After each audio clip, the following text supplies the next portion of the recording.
Hello दोस्तों, कैसे हैं आप सब। स्वागत है आप सभी का कॉमिक वर्ल्ड चैनल पर। तो चलिए दोस्तों, शुरू करते हैं डायमंड कॉमिक्स में महाबली शाखा सीरीज़ की अगली कॉमिक्स, महाबली शाखा और बीहड़ के चोर। नाकाई गांव के चार युवक जिन्हें शहर से बहुत प्यार था, शहर में रहने के सपने देखते रहते थे। हमेशा की तरह वही बीहड़ के मध्य में बहती नदी के तट पर पहुंचे और विचार करने लगे। शहर में रहने के लिए हमें सबसे पहले धन की ज़रूरत पड़ेगी, शांतो ने कहा।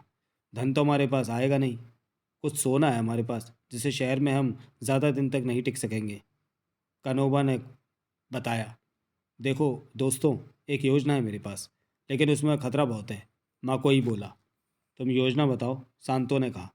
हम सब अपने गांव का पुश्तैनी खजाना लूट लें तो हम शहर में अच्छी ज़िंदगी बिता सकते हैं, माकोई ने सुझाव दिया। पागल हो गए हो, ये न केवल अपनी जाति से विद्रोह होगा बल्कि देवता पुत्र भी नाराज़ हो जाएगा, शांतो ने विरोध किया। खतरा तो हमें उठाना ही पड़ेगा। योजना यह है कि हम सरदार की इकलौती पुत्र शामी का अपहरण कर लें और सरदार से कहें कि वो पुश्तैनी खजाना हमें नहीं देगा तो हम शामी को मार डालेंगे, माकोई ने योजना बताई। योजना तो अच्छी है, खतरा तो उठाना ही होगा। ठीक है, हम तैयार हैं। अगले दिन जब सरदार की पुत्री शामी अपनी सहेलियों के साथ खेत पर जा रही थी, तब अचानक चार रीछों ने उसे घेर लिया। रीछों ने अन्य लड़कियों की तरफ देखा भी नहीं, वह तो सिर्फ अभागी शामी के लिए आए थे।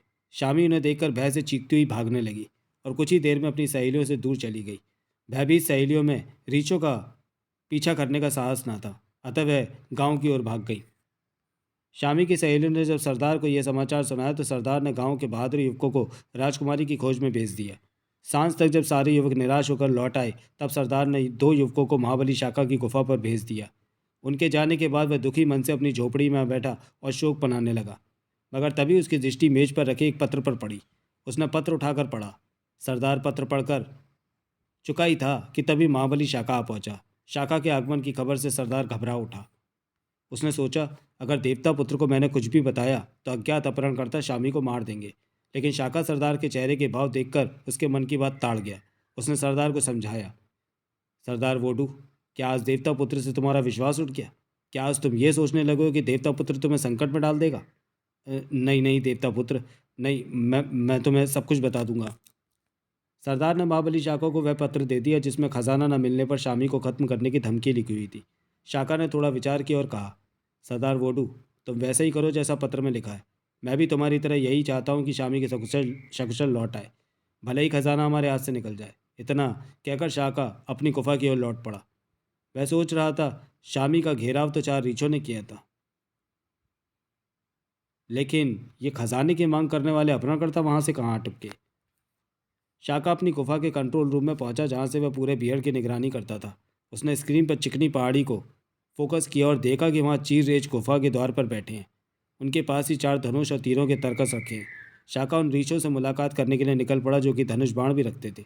लेकिन चिकनी पहाड़ी पर जाने से पहले वह भीड़ के रीछों के सरदार के पास पहुंचा और उसने पूछा, क्या तुम्हारे दल में चार रीछ कम है? रीछों के सरदार ने कहा, नहीं, मेरे दल में सब रीछ यही हैं। राका के मन में जो संदेह था वह विश्वास में बदल गया कि वह चारों रीछ वास्तव में रीछ नहीं है बल्कि वे आदमी हैं जिन्होंने रीछों के खोल पहने हुए हैं। शाका उनसे मिलने के लिए अब पहले से भी ज़्यादा उत्सुक था, लेकिन उसे डर था कि कहीं वह चारों रीछ सरदार की पुत्री शामी को चोट न पहुंचा दे। शाका चाहता था कि पहले शामी मुक्त हो जाए, फिर वह चारों रीछों को दबोच लेगा। अतः वह धीमी चाल से चिकनी पहाड़ी की ओर रवाना हो गया। इधर सरदार वोडू निश्चित समय से भी पहले गांव के पुश्तैनी खजाने के साथ चिकने पहाड़ पर पहुंच गया। वहां उसका स्वागत एक रीछ ने किया। रीछ ने तीर में फंसा एक पत्र सरदार की ओर उछाला जो इस प्रकार था, सामने जो चढ़ाई है इस पर चढ़ते जाओ, अगला निर्देश तुम्हें वहीं मिलेगा। अगले मोड़ पर एक दूसरे रीछ ने तीर में फंसा पत्र सरदार के कदमों में फेंका जिसमें लिखा था, खजाने का बक्सा खोलकर दिखाओ। सरदार ने बक्सा खोलकर दिखाया तो रीछ ने तीर में फंसा एक और पत्र सरदार तक पहुंचाया। इस खजाने को छोड़कर वापस नीचे चले जाओ, शामी तुम्हें नीचे ही मिलेगी। सरदार नीचे पहुंचा तो उसे शामी प्रतीक्षा करती मिली। सरदार ने उसे अपने सीने से लगा लिया, लेकिन पुत्री से मिलने की खुशी के साथ सरदार वोडू को यह दुख भी था कि वह गांव के पुश्तैनी खजाने की रक्षा न कर सका, और जो सरदार खजाने की रक्षा करने में समर्थ नहीं है उसे सरदार बने रहने का भी कोई हक नहीं है। सरदार वोडू ने निश्चय किया कि वह गांव पहुंचते ही सरदार का पद त्याग देगा, लेकिन ऐसा नहीं हो सकता था क्योंकि महाबली शाखा वहां पहुंच चुका था। जिस रास्ते से सरदार खजाना लेकर ऊपर गया था उसी रास्ते से शाखा ऊपर पहुंचा, लेकिन वहां अब कोई न था, खजाना भी गायब हो चुका था। शाखा पहाड़ियों पर इधर उधर भटकने लगा। अचानक उसकी नज़र जमीन पर फैले खून पर पड़ी। खून की बूंदें एक चट्टान की ओर जा रही थीं। शाका उन खून की बूंदों का पीछा करने लगा। तभी एक जानी पहचानी आवाज़ ने उसे चौंका दिया। वह आवाज़ धनुष की टंकार थी। शाका फुर्ती से एक ओर हट गया। उसी क्षण एक तीर जमीन में आ गड़ा। शाका दूसरे तीर के आने की प्रतीक्षा करने लगा। दोबारा कोई तीर न चला तो शाका ने पहले तीर को उठाकर देखा। उस तीर की नोक पर नाकाई गांव का स्वास्तिक का शुभ चिन्ह बना हुआ था। इस तीर के यहाँ पाए जाने का मतलब था कि नाकाई गांव का कोई धनुषधारी उसे जहरीले तीर से मार देना चाहता है। शायद वह नहीं चाहता कि महाबली शाका उस तक पहुंच जाए। यह पहला अवसर था कि किसी भीड़ के ही आदमी ने देवता पुत्र अर्थात महाबली शाका पर हमला करने का साहस किया था। शाका फिर से जमीन पर पड़े खून के धब्बों का पीछा करने लगा और चट्टान के पीछे पहुंच गया। वहां एक रीछ का शव पड़ा था। शाका ने रीछ के सीने में गड़ा तीर निकाला। इस पर भी स्वास्तिक का चिन्ह था।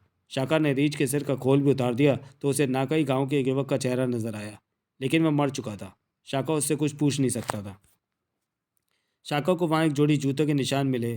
फिर यह निश्चय हो गया कि नाकाई गांव के युवकों के साथ कोई शहर का आदमी भी है। रीछ बने आदमी के शव के पास मिले जूते के चिन्हों का मतलब था कि इसकी हत्या उसी शहरी आदमी ने की है। महाबली शाका की भुजाएं फड़क उठी, क्योंकि एक शहरी भीड़ में आकर एक षड्यंत्र रच चुका था। लेकिन अचानक शाका हवा में उछल गया। अगर उससे ज़रा भी विलंब हो गया होता तो उस भारी चट्टान के नीचे वह पिस गया होता। लेकिन अब उसे पता चल गया था कि उसे वहां जाकर दुश्मनों को दबोचना है। शाका इन चिकने पहाड़ों के चप्पे चप्पे से परिचित था। दुश्मन की एक झलक देखने के बाद वह पलक झपकते ही चारों रास्तों से होता हुआ दुश्मन के सामने पहुंच सकता था। शाका एक पहाड़ी पर चढ़ा उतरा, फिर एक सकरे रास्ते पर भागता हुआ एक चट्टान पर चढ़ गया। वहां से उसने दो रीछों को आते देखा। फिर जैसे ही वे करीब आए, शाका उनके सामने कूद गया। देवतापुत्र, दोनों रीछ बोल पड़े। इसका मतलब तुम भीड़ के ही निवासी हो, लेकिन मुझे बहुत कष्ट पहुंचा यह देखकर कि भीड़ के सभ्य निवासी एक घिनौना अपराध कर चुके हैं। बताओ तुम्हारे बाकी दोस्त कहाँ हैं? शाका ने कहा। वे हमारे शहरी मित्र के साथ खजाने की रक्षा कर रहे हैं, रीछ ने बताया। तुम झूठ बोलते हो। मैंने नीचे रीछ बने नाकाई गांव के युवक का शव देखा है। तुमने उसे मार दिया है, इसलिए अब तुम मेरे हाथों से मरोगे, शाका ने गरज कर कहा। दोनों रीछों ने अपने खोल उतार दी और शाका से अपने प्राणों की भीख मांगने लगे। शाका ने कहा, मैं तुम्हें एक शर्त पर अपने हाथों से सज़ा नहीं दूंगा। शर्त यह है कि तुम सारा किस्सा बयान कर दो। एक युवक ने बताया, हम चार युवक शहरी जीवन के सपने देखते थे, लेकिन शहर में रहने के लिए हमारे पास धन नहीं था। कल हमारे साथी माकोई ने हमें योजना बताई। उसने ही रीछों के ये खोल हमें दे दिए, जिन्हें पहनकर हमने शमी का अपहरण किया। लेकिन शामी को लेकर जब हम यहाँ पहुँचे तो माकोई ने अपने एक शहरी मित्र लाखन सिंह से परिचय कराया। तो हमें पता चला कि गांव का खजाना हासिल करने की योजना माकोई की नहीं, बल्कि उसी शहरी लाखन सिंह की थी। माकोई ने हमें समझाया कि वह लाखन सिंह शहर में पहुंचकर हमारे खजाने को रुपयों में बदल देगा और हमें शहर में इज्जत और सम्मान का जीवन बिताने में मदद देगा। अब जबकि खजाना में मिल चुका है तो माकोई और शांतो नीचे गुफा में लाखन सिंह के साथ है। हम यह तुम्हारे खात्मे के लिए तैनात थे। मूर्खों, शाका ने कहा, लाखन ने शांतो को मार दिया है और हो सकता है उसमें माकोई भी मार दिया हो। तुम मुझे जल्दी से उस गुफा में ले चलो जहाँ खजाना है। दोनों युवक शाका को खजाने वाली गुफा में ले गए, जहाँ उन्हें माकोई का शव मिला। लाखन सिंह खजाने के साथ गायब हो चुका था। देखा तुमने, वह खजाने का चला गया है और तुम्हें सजा भुगतने के लिए यहाँ छोड़ गया है। वह अभी जंगल से बाहर न जा सका होगा देवता पुत्र। महाबली शाका ने दोनों युवकों से कहा, तुम कहाँ वापस चले जाओ, अपना अपराध कबूल कर लो। सरदार वोटू से कहना मैं खजाना लेकर शीघ्र लौटूंगा, तब तक वह तुम्हें कोई सजा न दे। यह आदेश देकर महाबली शाका पहाड़ी से नीचे उतरा, फिर अपने घोड़े चेतक पर सवार होकर चल पड़ा। आगे कच्ची ज़मीन पर उसे जीप के टायरों के निशान मिले। उन्हीं निशानों पर घोड़ा दौड़ाते हुए शाका को एक जीप नजर आई। लाखन सिंह की जीप एक गड्ढे में फंस गई थी। मजबूरन लाखन को जीप से उतरना पड़ा था, लेकिन वह अकेला जीप को ढकेल कर गड्ढे से बाहर नहीं निकल सकता था। तब वहां शाका जा पहुंचा। उसे देखते ही लाखन ने उस पर पिस्तौल से फायर करना चाहा, लेकिन शाका उसकी कल्पना से भी अधिक फुर्तीला था। शाका ने उसकी रिवॉल्वर गिरा दिया और कहा, लाखन, बिहार के कानून के अनुसार तुम्हारे गुनाह अब तक तुम्हें मृत्युदंड का अधिकारी बना चुके हैं। लाखन का विरोध शाका के सामने कोई महत्व नहीं रखता था। शाका ने उसे गिरफ्तार किया और खजाने सहित नाकाई गांव पहुंच गया। वहां नाकाई गांव के सरदार वोडू ने लाखन को मृत्युदंड दिया और नाकाई के गांव के दोनों युवकों को 5 वर्ष का कारावास सुनाया, जो उन्हें भीड़ के मध्य में स्थित कारावास में बिताना था। इस कारावास का निर्माण शाका ने वर्षों पहले किया था। जहां वह पहले 2 कैदी जा रहे थे, लाखन को गांव में ही फांसी लगा दी गई। गांव का पुश्तैनी खजाना अब सरदार के पास था और वह अपने पद से त्यागपत्र नहीं दे रहा था। समाप्त। तो चलिए दोस्तों, वीडियो को यहीं समाप्त करते हैं और मिलते हैं महाबली शाका की अगली कॉमिक्स महाबली शाका और बारूद की चोरी में। तब तक के लिए धन्यवाद।